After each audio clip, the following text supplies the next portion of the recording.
Good morning ma'am. सुबह के 11 बज रहे हैं, उठ जाओगी? मैं बस उठ गई। उठ नहीं गई, उठ जाओ। तुम्हें पता है यहाँ पे सबको ना 6 बजे उठने की आदत है, और तुम 11 बजे तक सो रही हो। वो रात को लेट सोई थी ना, उस वजह से। तुम रात को लेट सो या जल्दी सो, उससे हमारा कोई मतलब नहीं है। आज मैं तुम्हें उठाने आ गई हूँ, लेकिन आइंदा नहीं उठाऊंगी। तुम मुझे 6 बजे किचन में चाहिए हो, समझ आई? जी। अब जल्दी आओ।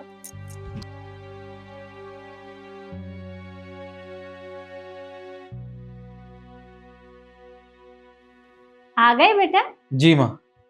अच्छा किया। शिखा, शिखा,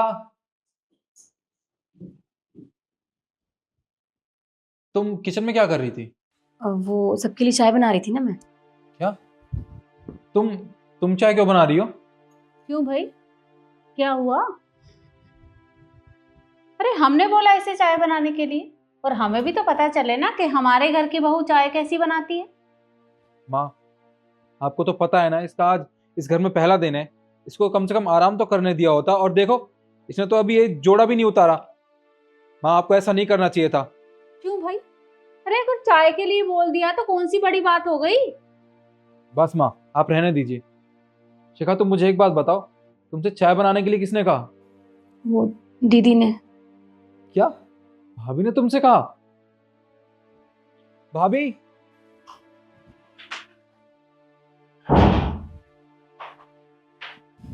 क्या हुआ देवर जी, इतना चिल्ला क्यों रहे? और क्या करूं, चिल्लाऊं ना तो?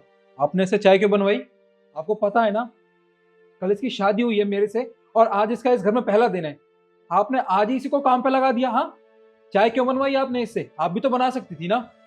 पिछले 5 साल से ना मैं इस घर में काम कर रही हूँ, और मैंने सिर्फ इसे चाय बनाने के लिए कहा है, और वो उसका फर्ज बनता है।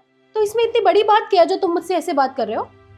अगर आप चाय बना दी थी तो क्या हो जाता? हाँ, इसे आराम तो करने दिया होता कम से कम। आज से पहले भी तो आप ही चाय बनाती हुई आई हो ना। कोई अनोखा काम नहीं कर दिया आपने इसे चाय बनवा के। निखिल, ये किस तरह से बात कर रहे हो तुम? और देखो, भूलो मत, तुम छोटे हो तो छोटे ही रहो।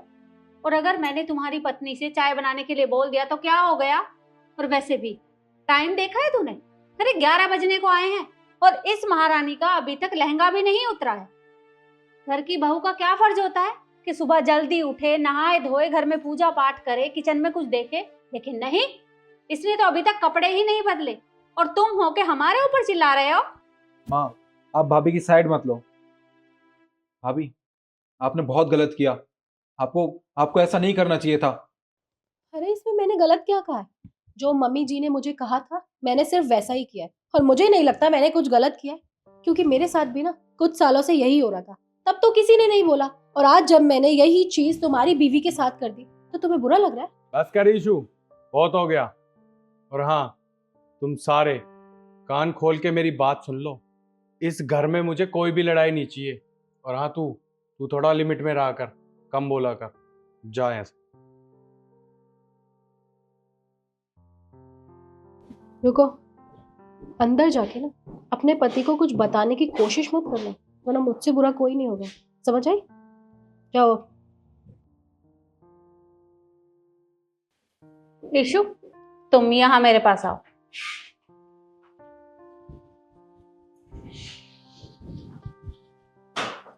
तुम चिंता मत करो, तुम्हारी कोई गलती नहीं है इसमें। मैं हूं ना तुम्हारे साथ।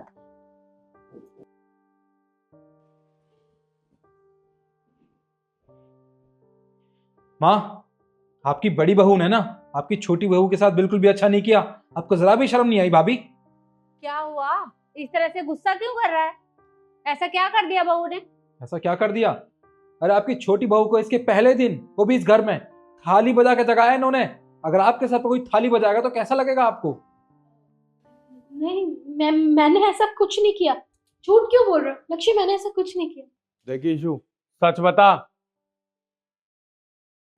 शिखा, तू बता। हाँ, वो दीदी ने थाली बजाकर उठाया था मुझे सुबह। इशू, ये क्या हरकत है? अरे शादी के बाद उसका पहला दिन था, और तूने क्या किया? तुझे शर्म नहीं आई? ऐसे कौन करता है? मुझे मम्मी जी ने कहा था। हाँ, मैंने बोला था, क्योंकि 11 बजने को आए थे और इसका उठने का कोई नाम नहीं था, इसलिए मैंने बोला उसे इस तरह से उठाने के लिए। माँ, आप तो बस रहने दो। आप हमेशा उसका साथ देती हो। अरे आप उसे समझा भी सकते हो। पर नहीं, आपको तो समझाना ही नहीं है। और हाँ, मेरी बात एक कान खोल के सारे सुन लो। अगर आज के बाद इस घर में कोई भी लड़ाई हुई तो मैं एक घर छोड़ के चला जाऊंगा। अरे पर मेरी बात तो सुन। ये सब कुछ ना तुम्हारी वजह से हुआ है।